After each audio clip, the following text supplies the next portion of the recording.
I'm David Knowles, and this is Ukraine, the latest. Today, we bring you news from across Ukraine, update on a spying scandal in Germany, and we look at the bleak situation for wounded soldiers on the front lines.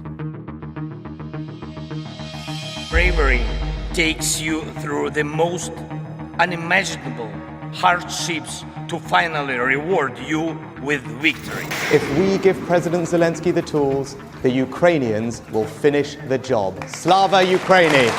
Nobody's going to break us. We're strong. We're Ukrainians.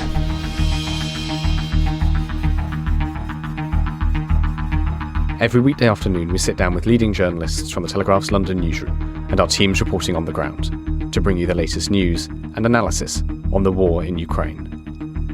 It's Thursday, the 18th of April, 2 years and 54 days since the full-scale invasion began. And today I'm joined by our associate editor Dominic Nicholls, Berlin correspondent James Rothwell, and our guest is Asami Terajima from the Kyiv Independent. I started by asking Dom for the latest news from Ukraine. Well, hi, David. Hi, everybody. Welcome, Asami. Lovely to chat to you. So the death toll from the Russian airstrike on Chernihiv in northern Ukraine yesterday risen to 18, officials said this morning. Another 78 wounded when 3 missiles hit the city centre.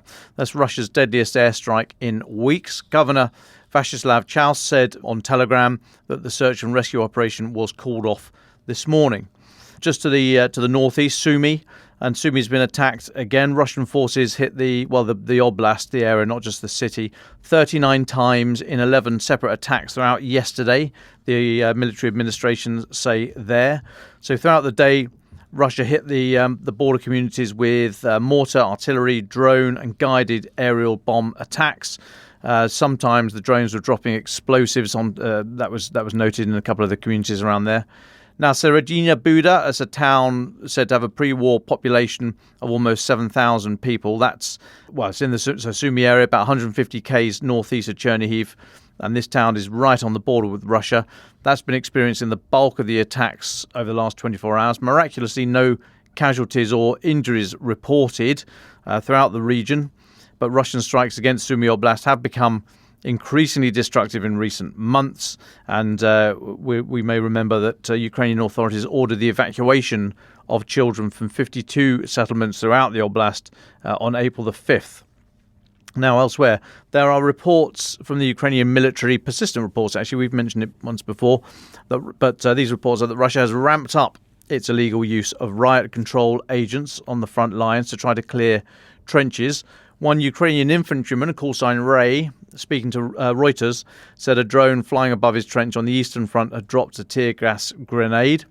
Ray said, "It's like pepper spray. It makes your eyes tear up. It's not lethal, but it disturbs and knocks you out.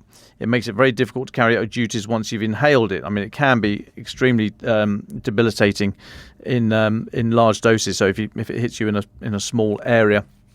Riot control agents like tear gas are banned on the battlefield by the International Chemical Weapons Convention, which Russia and Ukraine are signatories to. We see most of this stuff when civilians are hit with tear gas, in riots and protests and what have you in cities. They can all run away and the tear gas, sort of the cloud breaks up. But soldiers stuck in trenches don't have that option. So CS gas, tear gas, is typically heavier than air, so it will sink into trenches and underground bunkers, basements, that kind of thing.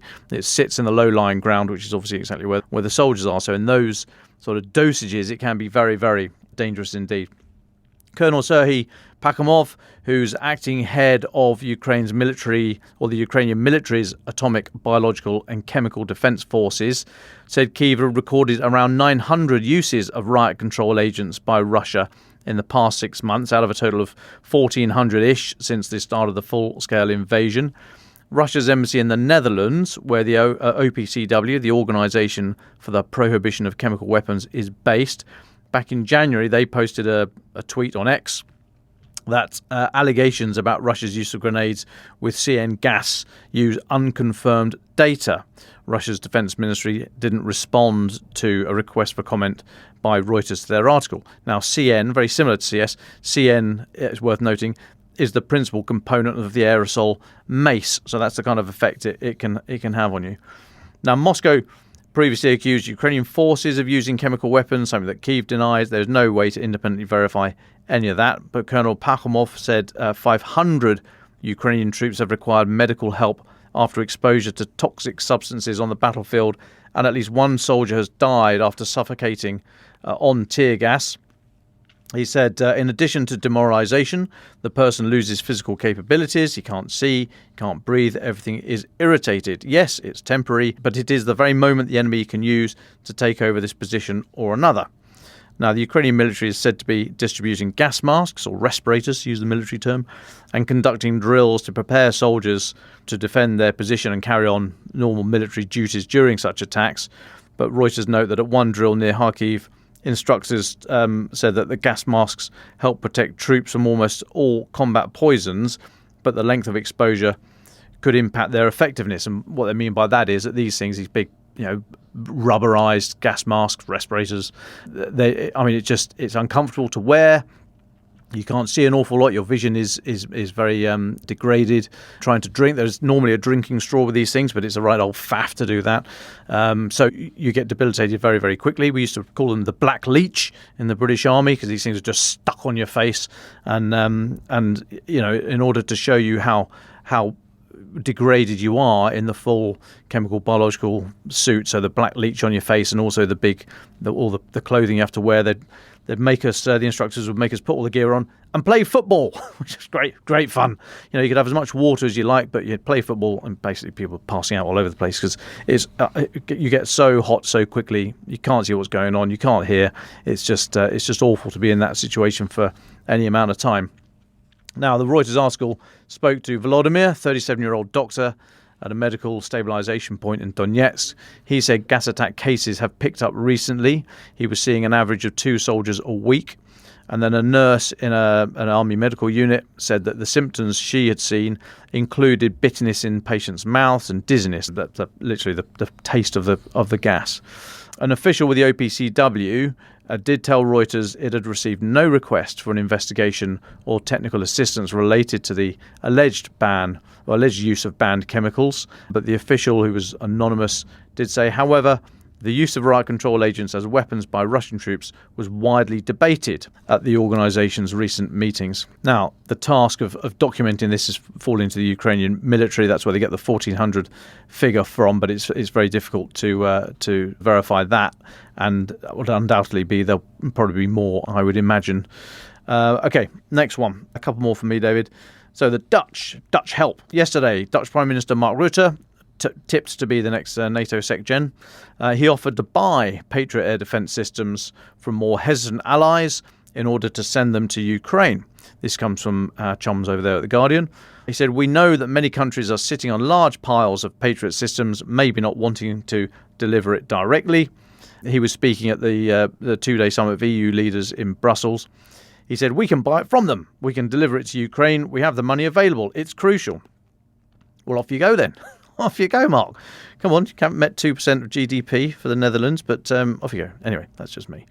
Now, earlier yesterday, NATO SecGen Jens Stoltenberg also urged allies to ramp up their efforts to supply Kyiv with additional air defence.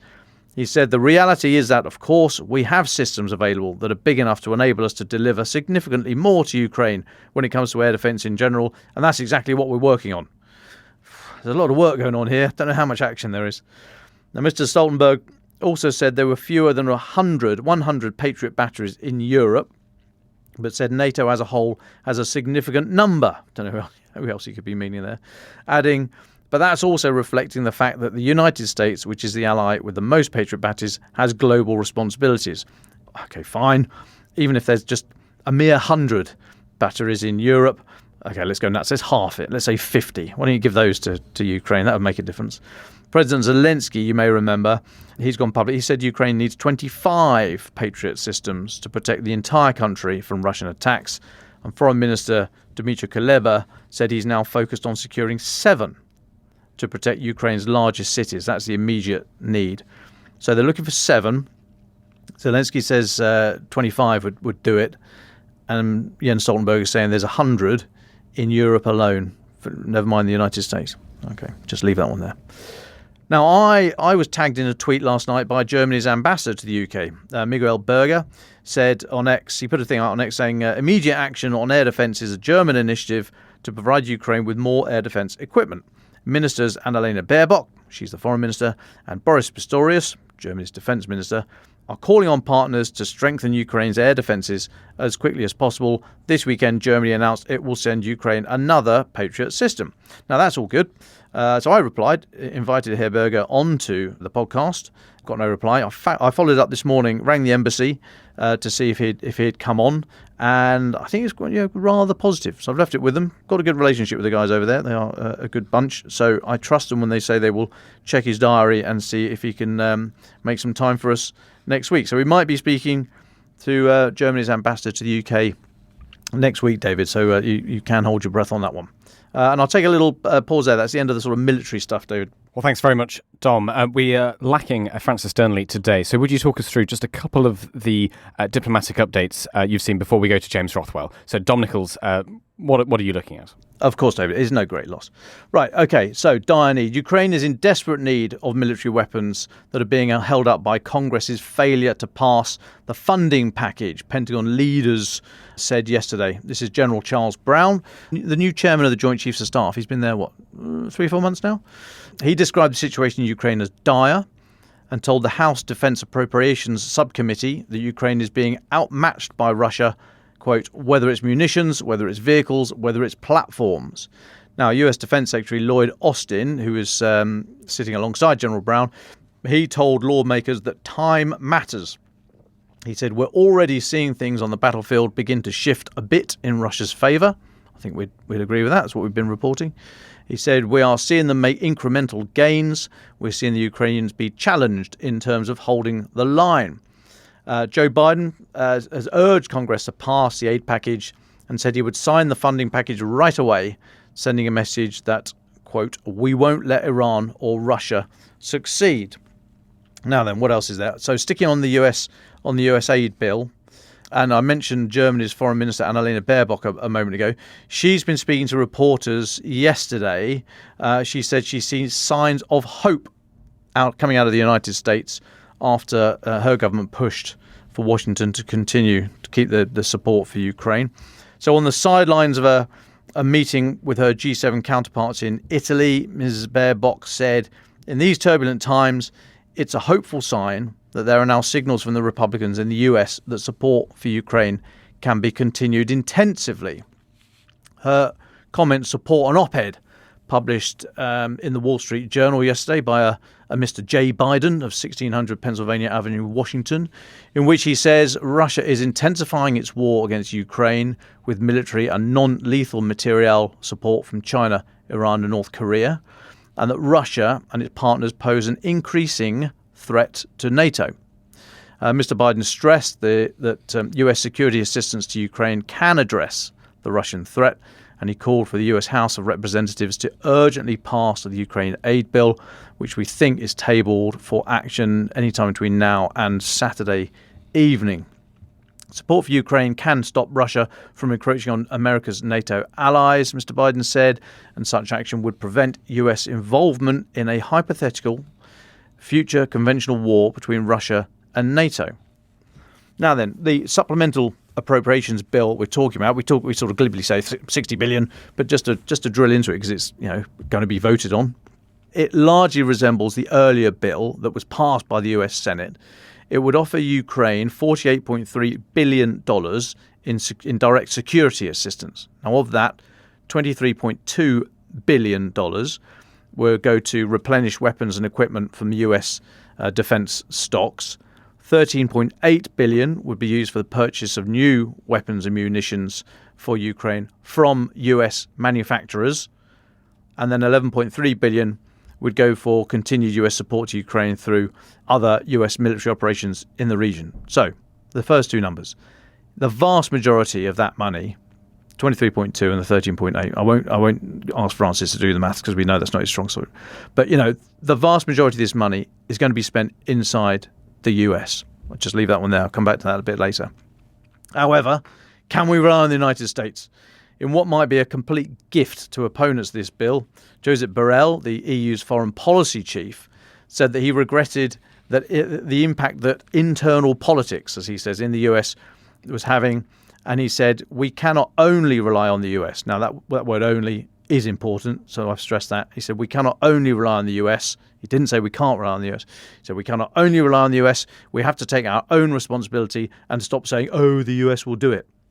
He is, of course, correct, but I think it would have been more helpful if he'd been banging that particular drum at any point over the last 2 years and 2 months, rather than right at this particularly fractious time.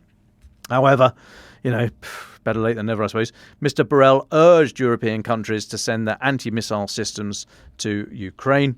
He was speaking to reporters at the G7 foreign ministers meeting on the island of Capri in the Gulf of Naples. No doubt the most convenient spot for everyone to get to, and a place that would have absolutely minimised the diplomats' carbon footprints. Anyway, Capri was the only place available, I guess. It's got a big conference room. Mr. Borrell told reporters, we have Patriots, we have anti-missile systems, we have to take them out from our barracks where they are just in case and send them to Ukraine where the war is raging. And last one on the sort of external front, David, Microsoft said yesterday that Russia's online campaigns to influence the upcoming US presidential election have kicked into gear in the past 45 days, but at a slower pace than in past elections.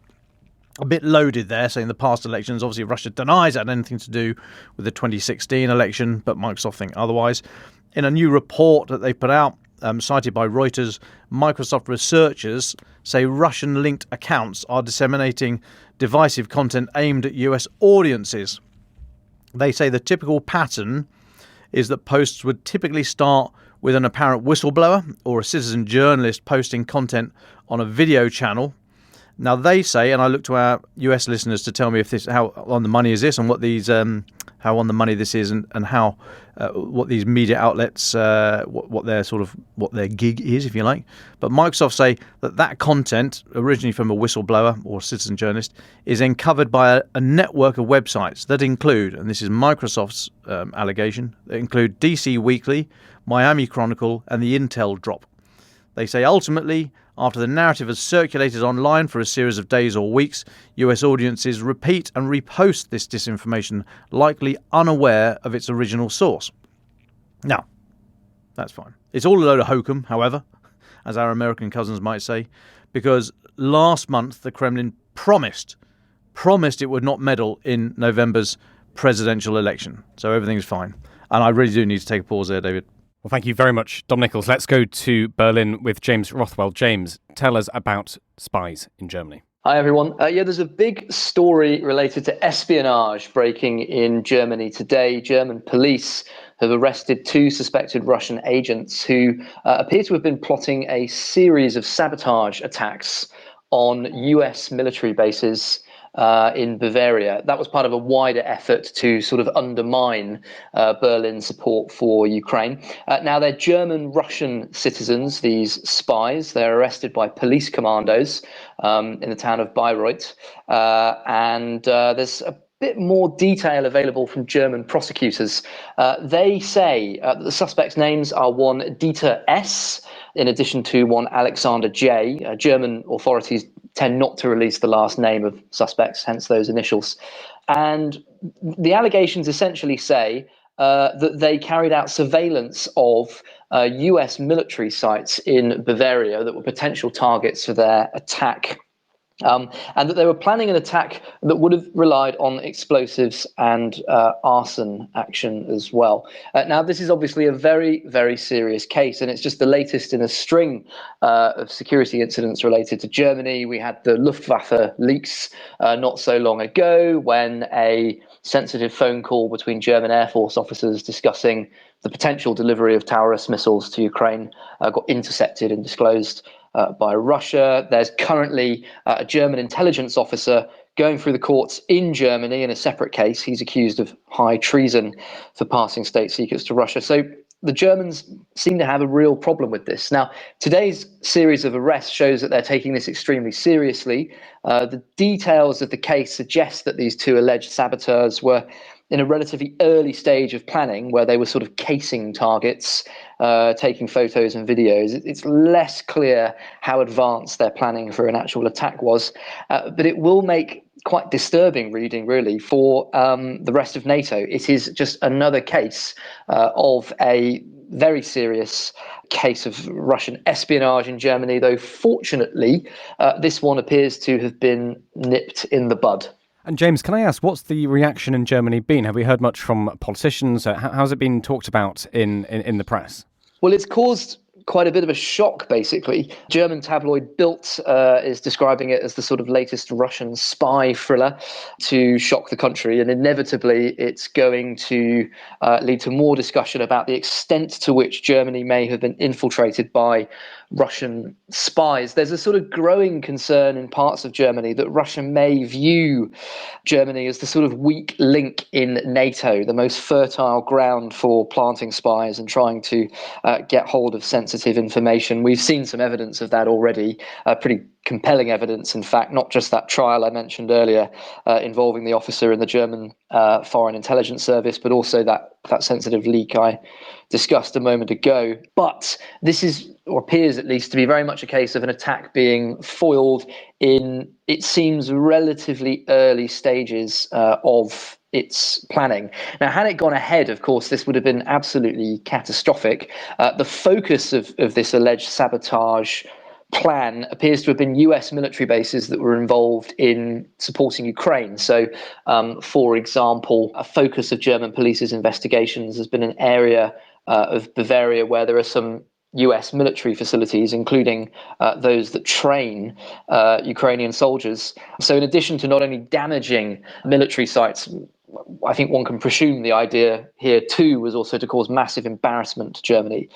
So it is, I'm afraid, another case of deep concern about the extent to which Germany has been infiltrated, as I said, by Moscow's spies.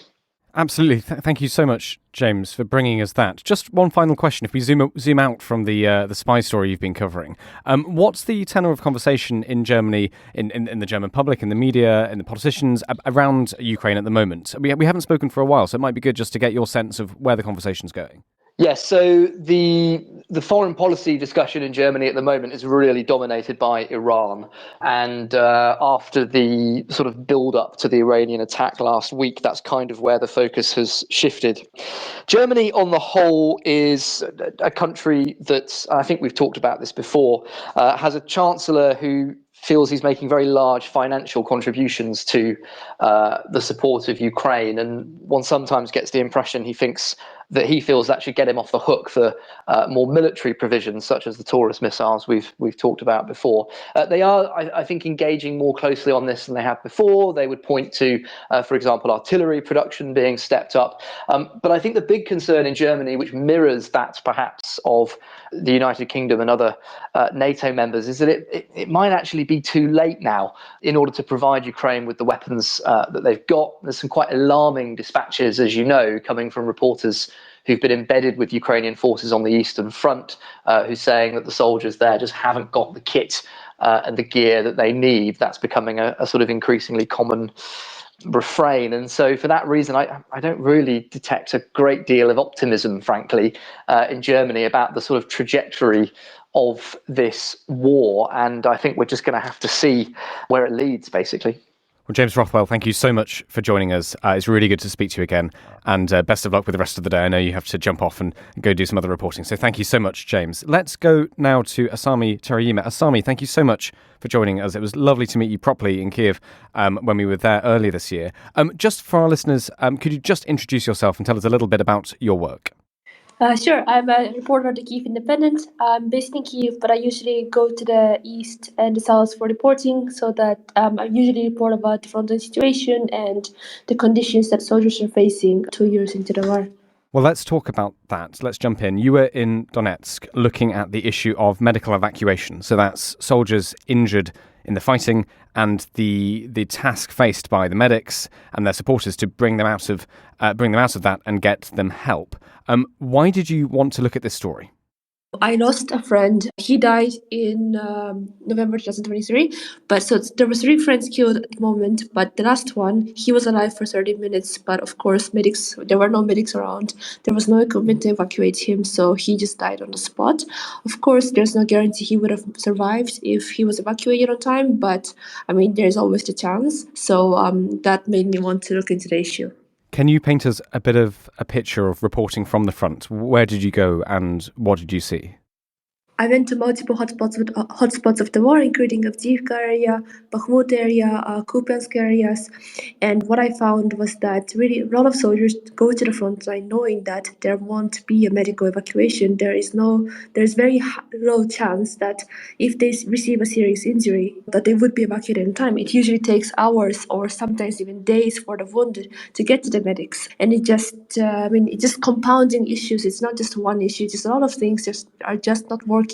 It's extremely first demoralizing when you're fighting for your country, but then there's no guarantee of medical evacuations. Basically, some of the soldiers have said that they know that they're going to meet death when they go to position each time.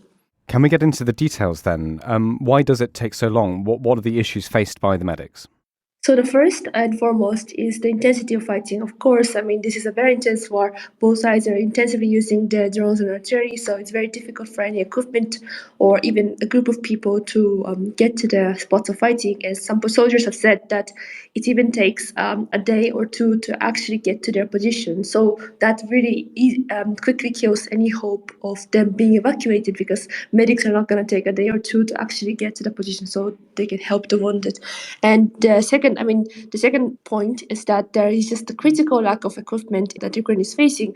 The war in Ukraine, the Frontline extends more than 1,000 kilometers, and it just so much equipment is needed because they are just lost in huge numbers. But the Western allies are not giving enough. And Ukraine has received over 2,000 armored vehicles, which could be used for evacuation. But as I said, it's destroying huge numbers or damaged at least, because Russia has a lot of artillery and they're very good at targeting equipment, and Ukraine just has to keep up with repairing them. So it's only a surface of their needs, and that's why the deficit, according to some soldiers that I've spoken to, they said that in their units of about 300 to 600 men, battalions that are deployed on the hottest spots of the war, they only have 1 or 2 armored vehicles, and that's a really bad situation, because those vehicles are also used not just for evacuation but also to redeploy the troops. So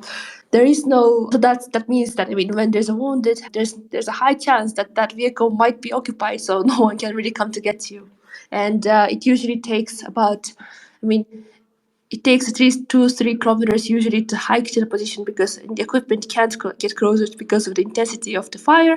But sometimes soldiers have to drag the wounded 5 to 7 kilometers. That's hours. It takes hours, and they're really easy to spot, because if you have a group of 2, 3, 4 men trying to drag the wounded on a stretcher, that's very easy for FPV drones to just struck, and more will be killed.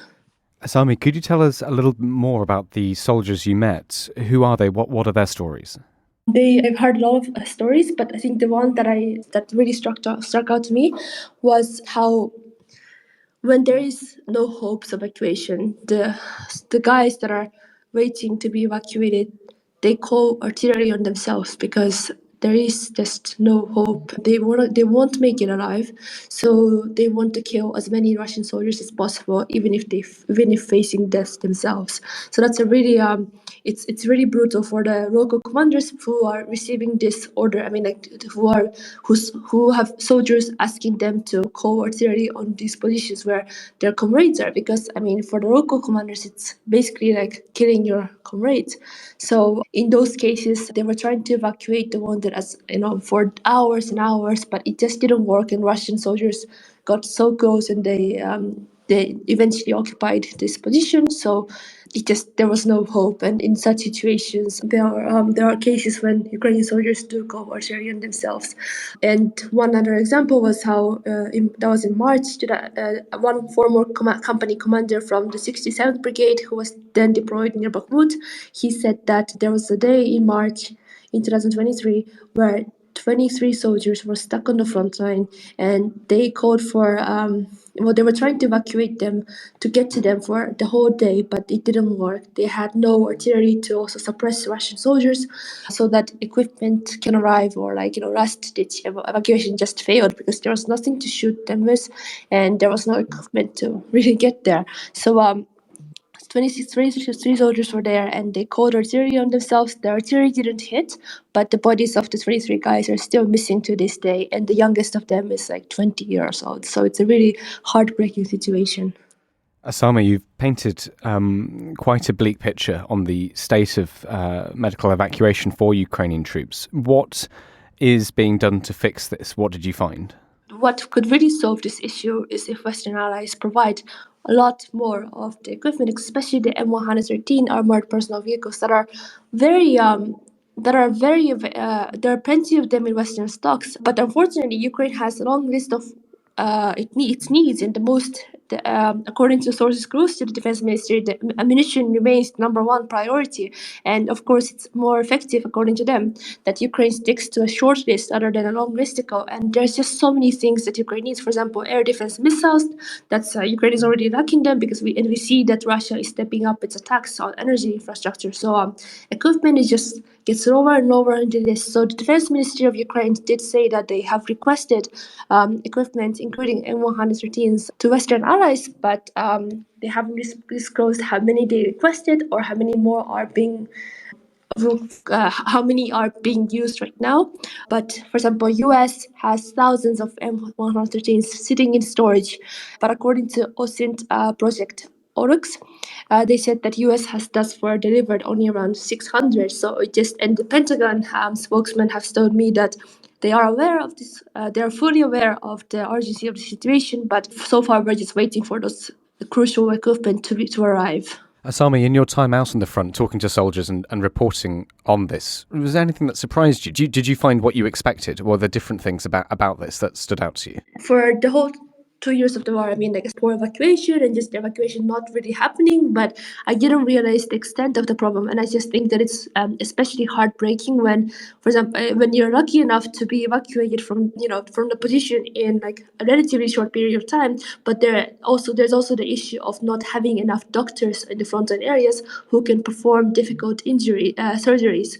So even if you made it, it doesn't mean that there will be someone to take care of you, to provide you with the surgery that you need. So there are also cases where it's less likely, but there are also wounded soldiers who arrived at the stabilization point, the makeshift hospital, on time, but there weren't enough surgeons to take care of you because there were many other wounded soldiers. And the problem is that Ukraine is already facing a critical manpower shortage because it's, unlike Russia, because it's really struggling to refill the losses that it's taken over the past 2 years. So every soldier lost to a poor evacuation is another that it has to replace. Asami, thanks so much for joining us today. It's Dom here. On the home front, in society at large, has there ever been a kind of national coordinated campaign to get civilians to donate blood? When we visited in February, there was not. I'd been chatting to a friend in Kyiv about this, and so I was kind of kept my eyes open for posters, even if they were quite old or what have you. And I couldn't see anything, and I didn't hear any. I'd never heard of any kind of national campaign. Is there such a thing? Is there a culture of blood donation in Ukraine from civil society? So there are local NGOs on a smaller scale. They're trying to get as many people to donate blood. But the thing is, Ukraine has a very complicated system of donating blood. So for 5 days you can't do this and that. They give you so many restrictions that people are not wanting to really donate, because they would donate if it's much easier. But in places like Kherson region or in Kharkiv, I did see some reports that the local authorities are asking for blood donation because after the attacks, they just need more blood. But I haven't really seen a massive national campaign to donate blood. But as far as I know, that's not one of the main issues faced on the front line itself. It's more that people just can't, the wounded just cannot get to the makeshift hospital on time. Yeah, so looking at the front line, if we may, maybe stepping slightly back from the medical side in specifically, but you're a journalist. You obviously know what's going on many different areas geographically as well as sort of policy. How is news filtering through to the people right at the front? Are they up to date with what is going on? And in particular, I'm interested in the mobilisation bill that's currently working through the Ukrainian Parliament, or just been passed actually by the Ukrainian Parliament, now waiting for sign off by President Zelensky. Were people aware of the specifics of that bill? Do they have a view? Are they generally able to stay up to date with the news? I think it really depends, especially like if it's a mobilization bill. I think the men who are of the mobilization conscription age, they are likely to look into it more because it's really, it personally affects them very much. But I think that with the local, people in Kyiv or in other cities that are farther from the front line, I think they're just really exhausted from the war. And of course, the soldiers are more exhausted, but they can't, I don't see that, all of them are keeping up with news. There are some people who are keeping up with news very closely, but then others are, they have their life and they're just living, and it just, I sometimes feel that with certain people, war is in the background. So it's really, I think that, after the war, there will be huge gaps between the soldiers who fought and the people who remained in their homes, not really, contributing to the war.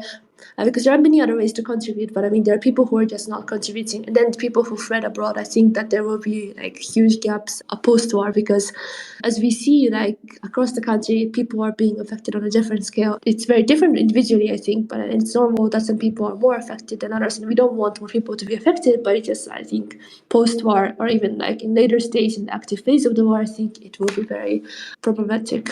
Asami, thank you so much for joining us. Is there anything we haven't spoken about that you think is important for our listeners to hear? I would just say that, the situation in Ukraine on the front line is just getting worse and worse. The energy attacks are just continuing across the country, but on the front line, we can say that Russia is, it's already preparing for larger offensive, and Russia can take more of Kyiv. So, we are just, I think, waiting for the Western aid to pass, because otherwise, Ukraine is already, even with the Western aid, I think the situation is very dire this year. So without it, I can't really imagine how, it's very tough to speak how much harder and worse it's going to get on the front line. Well, Asami, thank you so much for joining us. It's been really interesting and rather bleak listening to your reporting. Congratulations on all your fantastic work. We'll come back to you for a final thought, but let's go to Dom Nicholls first. Dom. Thanks, David. Well, with that in mind, that literally the effect it's having at the front line, let's go back to the bill that is hopefully going to be through Congress by the end of the weekend, voted on by Saturday, we think. Now, then, in an extraordinary and quite brazen about turn, asked why he was putting the bill forward now, Speaker Mike Johnson said on C-SPAN yesterday, great quote, listen to this, "My philosophy is you do the right thing and let the chips fall where they may. History judges us for what we do. This is a critical time right now. Providing lethal aid for Ukraine right now is critically important. We can't play politics with this." Wow. Just wow. After everything he's done or not done, to come out with statements like that is just extraordinary, and say it with a straight face. I think Mike Johnson is the living embodiment of the saying that's been attached to the United States when it comes to foreign policy, that America will always do the right thing, having exhausted every other possibility. You just know Mike Johnson is the kind of guy who owns novelty undercrackers with "Make Johnson Great Again" printed on the front, just for birthdays and date nights, I guess. We've all met guys like him, but I just couldn't believe that. Have a look at it on. You'll see it on social media, that the way he could say this with a straight face. But seriously, this is a pivotal moment. And I said earlier about how much of the money of this bill is going to be staying in the United States, going directly to US defense firms. So that argument about US taxpayer money, hemorrhaging out of the country is a busted flush. But, and if I may be so presumptuous as to address any US politicians listening, regardless of how you feel about Ukraine, if you don't vote this bill through and Putin wins this war, you won't be affected, but your grandkids easily might. Even those who wouldn't choose a career in the military could easily find themselves drafted into uniform in the not too distant future to serve on operations standing up to emboldened autocrats, if not in Europe, then the South China Sea. And I I just note, I was thinking about it this morning, there's an old British adage, which I repeat here, as a friend to the US, with very, very dear friends of mine in the US. Nations have no permanent friends and no permanent enemies, only permanent interests. Believe that or not, agree with it or not.